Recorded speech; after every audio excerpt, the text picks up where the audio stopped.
व्यवसाय अध्ययन पढ़ने वाले सभी बच्चों का आज की इस क्लास में हार्दिक स्वागत।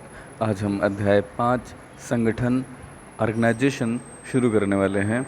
इस अध्याय में हम संगठन का अर्थ, उसकी परिभाषा, संगठन की प्रक्रिया क्या है, उसका एक्सप्लेनेशन, संगठनात्मक ढांचा क्या होता है, संगठन के कितने प्रकार हैं, कौन कौन से प्रकार हैं, औपचारिक और अनौपचारिक संगठन क्या होते हैं, उनके अर्थ, गुण, दोषों को जानेंगे और साथ ही साथ हम भारार्पण का अर्थ जानेंगे। भारार्पण क्या है? सुनने में आपको अजीब सा शब्द लगता है। इसे जानेंगे, समझेंगे और इसके मुख्य तत्व कौन से हैं उन्हें भी समझेंगे। संगठन में महत्वपूर्ण, सबसे महत्वपूर्ण जो 2 टॉपिक बचते हैं वह हैं केंद्रीकरण और विकेंद्रीकरण। इस अध्याय के अंतर्गत हम इसके अर्थ, महत्व और उसके बीच के संतुलन को जानेंगे। तो आइए शुरुआत करते हैं। सबसे पहले हम संगठन के अर्थ से, मीनिंग ऑफ ऑर्गेनाइजेशन। देखिए, संगठन जो है वह प्रबंधन के 5 महत्वपूर्ण कार्यों में से दूसरा कार्य है ना। और संगठन के द्वारा ही प्रबंध अपना कार्य करता है, वह कार्य जो उसने प्लानिंग में तय कर लिया होता है कि करना है। बिना संगठन बनाए क्या कोई संस्था अपने कार्य को अंजाम दे सकता है? नहीं। तो किसी भी संस्था में विभिन्न कार्यों को करने के लिए, उसके निर्धारित उद्देश्यों की प्राप्ति के लिए संगठन की ज़रूरत पड़ती है। और किसी भी कार्य को प्रारंभ करने से पूर्व उसका उचित संगठन कर लेना अत्यावश्यक है।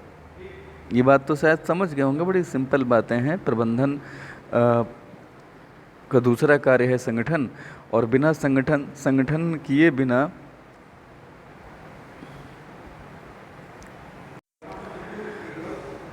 तो संगठन के बाद प्रबंधन का जो संगठन नियोजन के बाद प्रबंधन का दूसरा कार्य है, ये मैं आपको पहले ही बता चुका हूँ। इसमें किया क्या क्या जाता है, आइए ये जानते हैं। देखिए, कंपनी की कुछ निर्धारित योजनाएं होंगी यानी कि प्लान्स होंगे, और कुछ उसकी नीतियाँ होंगी यानी कि पॉलिसी। तो जो भी संगठन की योजनाएं हैं और जो नीतियां हैं, प्लान्स हैं और जो पॉलिसीज़ हैं, उनको आप जैसे आपने तय किया है उसी के अनुसार आप कार्य को अगर संपन्न करना चाहते हैं तो आपको कुछ लोग चाहिए होंगे, और उन्हीं लोगों के बीच में आप उन कार्यों का बंटवारा करेंगे ताकि लक्ष्यों की प्राप्ति हो सके। ऐसे लोगों को आपको एकत्रित करना पड़ेगा, संस्था में लाना पड़ेगा चुन चुन करके। संगठन में विभिन्न प्रकार की क्रियाओं को अलग अलग समूह में बांटा जाता है। कार्य क्षमता के अनुसार लोगों को कार्य सौंपे जाते हैं। किसी भी कंपनी के लक्ष्य की सफलता इस बात पर निर्भर करेगी कि उस कंपनी का संगठन कितना मजबूत है। तो आइए संगठन को थोड़ा सा स्पेसिफिकली जानते हैं, इसकी परिभाषा के माध्यम से जो विभिन्न विद्वानों ने दी है। इसमें सबसे पहली परिभाषा हम जानेंगे हेनरी फयोल की। किसी व्यवसाय को संगठित करने का अर्थ है उसे वह हर चीज़ उपलब्ध करवा देना जो उसकी कार्यप्रणाली के लिए ज़रूरी है। जैसे कि शुरुआती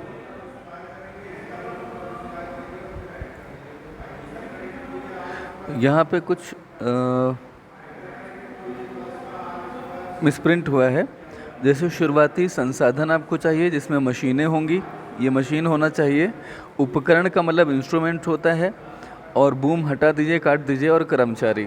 ठीक है, उचित आपको मशीनें चाहिए, उपकरण चाहिए और कर्मचारी चाहिए। ठीक है, ये आपके संगठन में आएगा। दूसरा, आरसी डेविस, संगठन शक्तियों का एक ऐसा समूह है जो लक्ष्यों की पूर्ति के लिए, यानी कि जो लक्ष्य ऑब्जेक्टिव्स आपने प्लानिंग में जो तय किए हैं उनकी पूर्ति के लिए प्रबंधक के निर्देशन में कार्य करता है। ठीक है, तो ये कुछ महत्वपूर्ण बातें हुई बच्चों। ये 2 डेफिनेशंस आपको पढ़नी रहेंगी, अच्छे से तैयार करनी रहेंगी। ठीक है, तो 2 डेफिनेशंस आपने पढ़ ली इसमें, हेनरी फयोल की और आरसी डेविस की। इसके अलावा उर्विक की एक डेफिनेशन भी है, पढ़ने जैसी है। संगठन महत्वपूर्ण क्रियाओं को विभाजित करना और व्यक्तियों को उन्हें संपादित करने के लिए उनका समूहों में व्यवस्थित करना है। संगठन संपूर्ण क्रियाओं को बांट देता है। पहले जितनी सारी क्रियाएं संपन्न करनी हैं, अलग अलग प्रकार की वो क्रियाएं होती हैं। समझ लीजिए, जैसे कि उदाहरण के लिए क्रय है, विक्रय है, उत्पादन है, अकाउंटिंग है, फाइनेंसिंग है, ये सब क्रियाएं हैं, और इनको आप यथा योग्यता व्यक्तियों में आवंटित कर देते हैं। क्योंकि उन्हीं जो एक्सपर्ट लोग हैं उन्हीं के द्वारा उन क्रियाओं को संपादित करना है, यानी कि संपन्न करना है। ठीक है, तो आपने इतना जान लिया इन परिभाषाओं के माध्यम से कि दरअसल संगठन से तात्पर्य क्या है। संगठन जो है वह सभी क्रियाओं को क्रमबद्ध यानी एक सीक्वेंस में व्यवस्थित करता है, अरेंज करता है और सभी संसाधनों का कुशलतापूर्वक प्रयोग हो जाए ये सुनिश्चित कर लेता है। संगठन किसी भी संस्था के कार्यों को एक प्रारूप दे देता है, यानी एक फॉर्मेट दे देता है कि this way to go, okay, and this is how to go, मतलब इस रास्ते पे चलना है, ये नियोजन में हो गया, और इस तरह से चलना है ये संगठन तय करेगा, और चलेगा कौन, कैसे चलेगा, ये सारी चीज़ें इसमें आ जाएंगी, इसका क्रियान्वयन आएगा बेसिकली। तो उदाहरण के लिए एक बात इसको और समझ लीजिए कि मान लेते हैं कि कंपनी को वार्षिक उत्सव मनाना है, उसकी योजना उसने बना ली। तब कंपनी क्या करेगी, सभी कर्मचारियों को उनकी क्षमता के अनुसार कार्य का विभाजन करके उन्हें कार्यभार दे देगी, यानी जिम्मेदारी दे देगी। विभिन्न संसाधनों को एकत्र करने का कार्य भी विभिन्न व्यक्तियों को दे दिया जाएगा। उनका एक समन्वयक होगा, समन्वयक यानी कोऑर्डिनेटर होगा। जो समन्वयक होगा, कोऑर्डिनेटर, उसका काम होगा कि जो भी लोग अलग अलग जिम्मेदारियां जिनको मिली हैं उनके जो भी कोशिशें, जो एफर्ट्स हैं, वह उनमें कोऑर्डिनेशन यानी एक लयता स्थापित करेगा। ठीक है, ताकि सारे कार्यों में, सारे लोगों के द्वारा किए जाने वाले कार्यों में एकजुटता यानी एक लयता बनी रहे, इंटीग्रेशन बना रहे। तो इससे हमें पता चलता है कि कार्य कितना हो गया और कितना होना बाकी है। तो मुझे लगता है बच्चों, संगठन आप समझ गए होंगे कि प्लानिंग में जो कुछ भी तय किया जाता है उसको मूर्त रूप देना, यानी कि उसको हकीकी ज़मीन पे उतारना, उसको वास्तविकता का स्वरूप देना, ये जिसका ज़िम्मा होता है वह संगठन है। संगठन कुछ व्यक्तियों का समूह होगा जो कुछ निश्चित उद्देश्यों को प्राप्त करने के लिए लगातार प्रयत्न करेंगे और उन कार्यों को संपन्न कराएंगे जो नियोजन ने तय किया है। मेरे ख्याल से ये बात समझ गए होंगे। संगठन की प्रोसेस क्या होती है, प्रक्रिया क्या होती है, संगठन कैसे कार्य करता है। जैसे आपने ये तो पढ़ा कि संगठन कुछ कार्यों को अंजाम देगा, तो कैसे अंजाम देगा, उसकी प्रक्रिया में पहला स्टेप क्या होगा, कार्य की पहले तो पहचान करनी पड़ेगी कि कार्य करना क्या है। फिर वह कार्य में कई उसके हिस्से होंगे, तो उस कार्य का बंटवारा आपको करना पड़ेगा कुछ लोगों में। तो संगठनात्मक कार्य जो होगा वो लक्ष्यों की स्थापना के बाद फिर योजनानुसार कार्य के विभाजन से शुरू होता है। लक्ष्य आपने तय कर लिए, फिर अब आप जो योजना आपने बनाई थी उसके अनुसार पूरे कार्य का बंटवारा करेंगे कुछ लोगों में। तो कार्य की पहले पहचान करना होगा, फिर विभाजन करना होगा, फिर उसके बाद में आप यह देखेंगे कि नकल न करें लोग, मतलब दोहराव ना हो किसी भी प्रकार के कार्य का। तो इसलिए प्रबंधक जो है वो क्या करेगा, कार्यों का बंटवारा कर देगा और प्रत्येक की इकाई की प्रकृति के अनुसार संपूर्ण कार्यों को इन इकाइयों में विभाजित कर देगा। अब इसको ज़रा सा समझ लीजिए। मान लेते हैं आपके घर में 4 नौकर हैं, ठीक है, 4 नौकर हैं। ये आपके घर का संगठनात्मक ढांचा होगा कि आपके यहाँ 4 नौकर हैं, ठीक है। अब मान लिया आपके घर पे कोई मेहमान आ गया, ठीक है, कोई भी अतिथि आ गया और उसने डोर बेल बजा दी, ठीक है।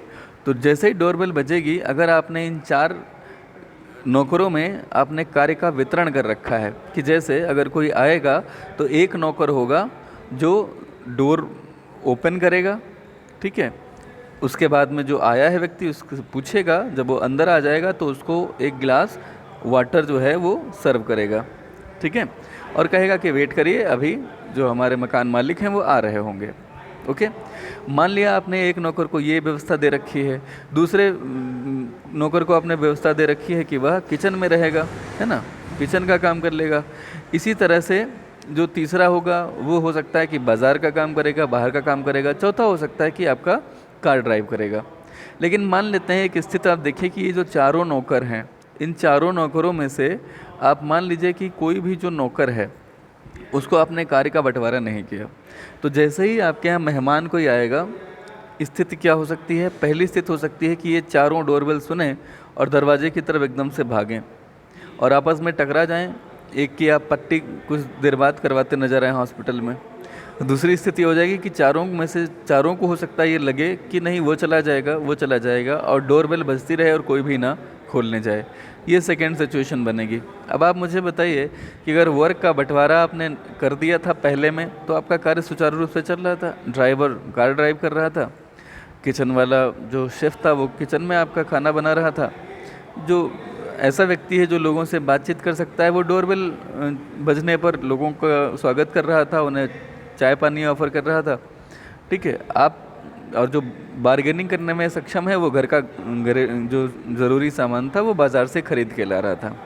अब मेरी बात ध्यान से सुनिएगा बच्चों, अगर आपने ये कार्य का बंटवारा कर दिया है तो आपका घर जो है वो व्यवस्थित चलेगा। अगर यही ऑफिस में स्थित है तो ऑफिस बहुत व्यवस्थित चलेगा, लेकिन आपने अगर कार्य का बंटवारा ही नहीं किया है तो गजब हो जाएगा। अगर ड्राइवर किचन में घुस गया और अगर रसोइया आपकी कार में आपकी कार चलाने के लिए चला गया, खतरा हो जाएगा ना। तो चलिए, आप मुझे लगता है समझ पाए होंगे कि कार्य की पहचान और उसका विभाजन क्यों ज़रूरी है। जब आप कार्य का विभाजन कर चुके हैं पहचान के बाद, तो फिर आपको क्या करना पड़ेगा, विभागीकरण करना पड़ेगा। विभागीकरण का मतलब होता है डिपार्टमेंटेशन, यानी कि कार्य के क्रमबद्ध विभाजन के बाद अगला कदम ही आपका यह होगा कि पूर्व निर्धारित जो भी लक्ष्य हैं उनके आधार पर आप सभी एक जैसी क्रियाओं को एक विभाग का रूप दे दें, ठीक है। जैसे कौन कौन से विभाग हो सकते हैं आइए जानते हैं। सबसे पहले होगा फंक्शनल डिपार्टमेंट। फंक्शनल डिपार्टमेंट का मतलब फंक्शनल डिपार्टमेंटेशन, यानी कि संस्थान में होने वाले विभिन्न प्रकार की क्रियाओं के विभाजन के बाद एक ही प्रकार की क्रिया से संबंधित सभी पदों को आप एक ही साथ ले आएंगे। सभी पद जो हैं वो एक ही साथ आ जाएंगे, उनको एक डिपार्टमेंट कहा जाएगा। जैसे कि उत्पादन से संबंधित जितने भी अधिकारी या कर्मचारी होंगे वह सब एक डिपार्टमेंट में आ जाएंगे। अकाउंटिंग से संबंधित जितने भी अधिकारी या कर्मचारी होंगे वो सब एक जगह आ जाएंगे, ठीक है। तो सबसे पहले आप कार्यात्मक विभागीकरण कर सकते हैं, ये एक तरीका होगा। या इसकी जगह ये दोनों नहीं किए जाएंगे बच्चों, या तो आप कार्यात्मक विभागीकरण करेंगे या प्रभागी विभागीकरण करेंगे। फंक्शनल यानी कार्य के आधार पे, उत्पादन एक कार्य है, क्रय दूसरा कार्य होगा, विक्रय दूसरा कार्य होगा, मार्केटिंग तीसरा कार्य होगा, रिसर्च एंड डेवलपमेंट चौथा कार्य होगा। तो जब आप कार्य के आधार पे डिपार्टमेंट बनाते हैं तो इसे फंक्शनल डिपार्टमेंटेशन बोलते हैं। और प्रभागी विभागीकरण क्या होगा, डिविजनल डिपार्टमेंट। इसमें क्या होगा कि आप जानते हैं कि बहुत सारे संगठन ऐसे होते हैं जो एक ही नहीं अनेक प्रकार के प्रोडक्ट बनाते हैं। मान लेते हैं आप सैमसंग का उदाहरण ले लीजिए। सैमसंग एक कंपनी है जो कि मोबाइल बनाती है, ठीक है, एयर कंडीशनर बनाती है, एलईडी टीवी बनाती है, ठीक है, और भी बहुत सारे उत्पाद हैं। तो अगर आप प्रभागी डिपार्टमेंटेशन करेंगे डिविजनल, तो आप मोबाइल डिवीज़न एक अलग बनाएंगे, उसमें होने वाले जितने भी फंक्शंस हैं उसका सब डिवीज़न करेंगे और उसमें उत्पादन क्रय विक्रय वो सब अलग से हो रहा होगा, यानी कि एक डिवीज़न अपने आप में एकदम स्वतंत्र हो जाएगा, ठीक है। जो टीवी डिपार्टमेंट होगा वो अलग होगा, रेफ्रिजरेटर का अलग हो जाएगा। तो इसे बोलेंगे डिविजनल डिपार्टमेंट। मुझे लगता है उदाहरण से आप ये बात समझ गए होंगे। पूरा पढ़ लीजिए यहाँ पे, जैसे इन्होंने बता रखा है कि एक से ज़्यादा अगर उत्पाद कोई कंपनी बना रही है तो उसे क्या करना पड़ेगा, विभिन्न क्रियाकलापों का आप एक विभाग कर देंगे। यदि कोई कंपनी में 2 पहिया 3 पहिया 4 पहिया वाहन बनते हैं तो 2 पहिया वाहनों से संबंधित जितने भी क्रियाकलाप हैं, जैसे उनका उत्पादन विक्रय विपणन, ये सब एक जगह समूहबद्ध कर दिया जाएगा और जो 3 पहिया का होगा वो अलग किया जाएगा। तो इसे बोलेंगे प्रभागी विभागीकरण। तो जो संगठन की प्रक्रिया है उसमें पहला था कार्य की पहचान करना और उसका विभाजन लोगों में कर देना। दूसरा था एक जैसा कार्य करने वाले लोग या एक ही जैसे प्रोडक्ट को बनाने वाले सारे कर्मचारी अधिकारियों को एक जगह समूह में ले आना, इसको हम डिपार्टमेंटेशन बोलते हैं। इसे आप कार्य के आधार पे, फंक्शन के आधार पे कर सकते हैं या प्रभाग के आधार पे कर सकते हैं, यानी एक से ज़्यादा प्रोडक्ट बनाने वाली कंपनी का एक प्रोडक्ट से संबंधित सारे कार्य, उत्पादन क्रय विक्रय मार्केटिंग, वो सब एक साथ होने लगे, उसको आप प्रभागी विभागीकरण बोलेंगे, यानी कि डिविजनल डिपार्टमेंटेशन।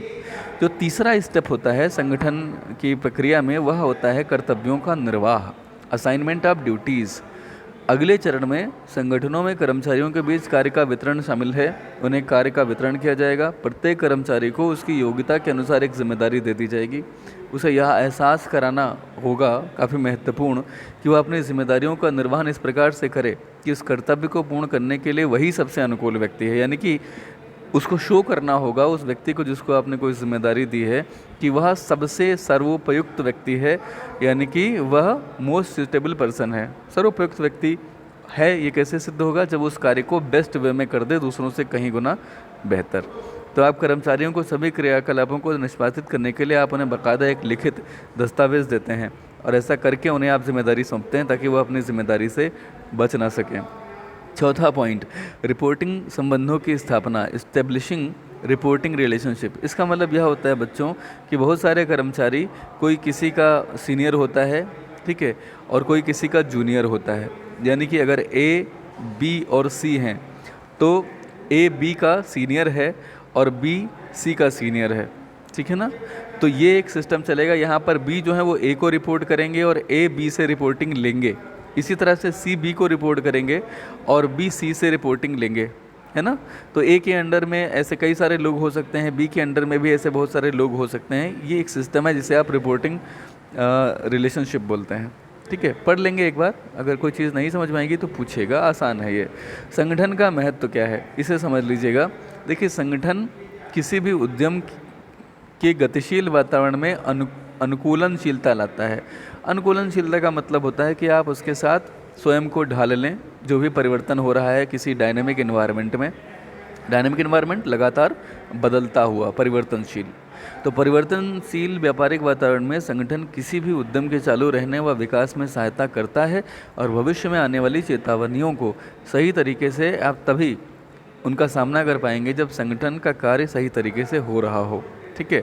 तो ऐसे में संगठन का क्या महत्व है, ये एक अलग टॉपिक है, अलग से लॉन्ग क्वेश्चन में या शॉर्ट क्वेश्चन में पूछा जा सकता है, लॉन्ग में भी आ सकता है।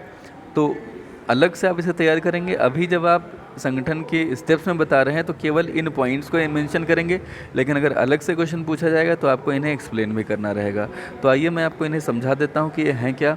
संगठन का महत्व इसलिए है कि जब आप संगठन बना लेते हैं तो विशेषज्ञता का लाभ मिलता है। क्यों मिलता है विशेषज्ञता का लाभ और कैसे मिलता है? जब आप कार्य का बंटवारा कर देते हैं तो जो भी व्यक्ति जिसमें रुचि रखता है, जिसमें जिसकी दक्षता है, यानी कि जिसमें जिस कार्य को करने की योग्यता है, आप वही कार्य देते हैं। लगातार वही कार्य करते करते वह व्यक्ति उस कार्य में विशेषज्ञ हो जाता है। जैसे आपने अपने घर में 4 नौकरों में से किसी को खाना बनाने का कार्य दिया था, किसी को कार चलाने का काम दिया था, किसी को बाज़ार से शॉपिंग का कार्य दिया था। तो ये सारी कार्य जो थे ये लोग इसी में एक्सपर्ट होते चले जाएंगे। तो संगठन के माध्यम से विशेषज्ञता का लाभ मिलता है। दूसरा, कार्य संबंधों में स्पष्टता। कार्य संबंध का मतलब है कि कौन किसका सीनियर है, कौन किसका जूनियर है, कौन किसे रिपोर्ट करेगा, कौन किसे रिपोर्टिंग लेगा। ये सारी चीज़ें क्लियरली संगठन के माध्यम से स्टैब्लिश हो पाती हैं। संसाधनों का इष्टतम उपयोग, यानी कि आप जैसा उपयोग करना चाहते हैं, ठीक है, वैसा आप उपयोग कर पाएँ। इष्टतम का मतलब होता है ऑप्टिमम यूटिलाइजेशन। देखिए, जब आपने सारे कार्य को बांट दिया है, लोगों को जो यथा योग्य जितने सूटेबल पर्सन हो सकते हैं उनको वही कार्य दिया है, तो जाहिर सी बात है संसाधनों का वैसा उपयोग हो जाएगा जैसा आप चाहते थे, और आपका प्रशासन जो है वो प्रभावी रहेगा, इफेक्टिव रहेगा, है ना। आपके घर में आपने उदाहरण ले लिया ना, जब आपने अच्छे से संगठन बना रखा है तो सारे काम इफेक्टिव वे में होंगे और आपके यहाँ का एडमिनिस्ट्रेशन भी अच्छा रहेगा। इससे आपके कर्मचारियों को भी विकास का मौका मिलेगा। लगातार अगर कोई कर्मचारी अपनी योग्यता अनुसार कार्य कर रहा है तो निश्चित रूप से क्या होगा कि वह व्यक्ति उस कार्य को करने में और दक्ष होता चला जाएगा। तो दैनिक कार्यों के भारार्पण द्वारा प्रबंधन कार्य निष्पादन की नई पद्धतियों और संसाधनों को विकसित करने पर अपना ध्यान वह केंद्रित कर पाएगा और इस तरह से नई नई तकनीकी का निर्माण होगा, उनका उपयोग होगा। कंपनी के लिए समय और कंपनियों की वृद्धि के लिए वह उसे महत्वपूर्ण स्कोप प्रदान करता चला जाएगा। इस चीज़ को समझिएगा। कर्मचारियों का विकास संस्था के विकास के इक्विवेलेंट होता है, बशर्ते आप उन कर्मचारियों को अपने यहाँ रिटेन कर पाएँ। जब बहुत कोई ज़्यादा एक्सपीरियंस हो जाता है कर्मचारी तो उसकी एक्सपीरियंसेस बढ़ते हैं और फिर वह ज़्यादा सैलरी मांगता है, और दूसरे व्यक्ति चूँकि वो चाहते हैं कि अच्छे कर्मचारी आपके यहाँ से टूट जाएं, जो आपके कॉम्पिटिटर्स हैं, तो वह उन्हें बड़े लुभावने ऑफ़र देते हैं। अगर आपका संगठन बड़ा सुव्यवस्थित ढंग से चल रहा है तो वह कर्मचारी आपका जो आपके यहाँ बहुत कुछ सीख रहा है, निरंतर उसका विकास हो रहा है, तो वह किसी भी लुभावने प्रलोभन में नहीं आएगा, क्योंकि वह आपके संगठन की अच्छाइयों की वजह से प्रभावित होकर आपके साथ जुड़ा रहेगा। तो संगठन बहुत महत्वपूर्ण है, कर्मचारियों का विकास होता रहे। अगर विकास होता रहेगा कर्मचारियों का और वो आपके संगठन में रुके रहे तो निश्चित रूप से आपकी कंपनी भी विकास करती चली जाएगी। विकास और विस्तार, देखिए अच्छा संगठन जो है वो आपकी उन्नति, ग्रोथ और एक्सपेंशन में PA होगा। इसमें बहुत सारी मिस्टेक्स हैं बच्चों, किताबें हैं, लोग ही छापते हैं। एक्सपेंशन यानी PAN, ठीक है। एक्सपेंशन माने होता है विस्तार करना। तो संगठन ही यह तय कर लेता है कि उद्यम जो है, जो नई नई चुनौतियां हैं आपके सामने, उनका वह सामना करे हिम्मत के साथ और तैयारी के साथ, जिससे व्यवसाय में वृद्धि हो और उत्पादन क्रियाओं में विभिन्नता आए, यानी कि अलग अलग प्रकार के आप प्रोडक्ट बनाना शुरू करें। संगठन के द्वारा नियोजित ढंग से अगर कोई उद्यम क्रियाओं को करता है तो निश्चित रूप से वह अपनी क्रियाओं में विस्तार एक समय के बाद देख लेगा। तो ये आपने पढ़ा अभी संगठन का अर्थ, इसकी परिभाषा और इसकी जो जो महत्वपूर्ण स्टेप्स हैं आपने वो जाने। संगठन का महत्व क्या है आपने ये जाना, ठीक है। उसके बाद में